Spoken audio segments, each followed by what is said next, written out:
যে কারণে আমাদের এই কথা শুনতে হয় লা ইলাহা ইল্লাল্লাহ, পইরা খাইয়া টে জিরাইয়া হুইয়া ঘুমাইয়া তারপরে কোন লাগবো মুহাম্মাদুর রাসূলুল্লাহ।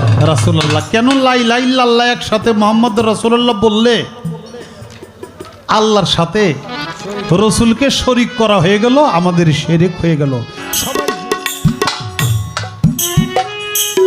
ওই সময়ে বেলায়েতটা নবী যখন নবী, ওই সময়ে বেলায়েতটা কোথায় ছিল, কি রূপে, তার মাধ্যমে বেলায়েতটা পরবর্তীতে জগতে আসলো, একটি কথা। আর দ্বিতীয় নাম্বার আরেকটি কথা হইল 1,24,000 নবী চইলা গেল, আমার দয়াল নবী পৃথিবীতে আসলো। এই এত যুগের মধ্যে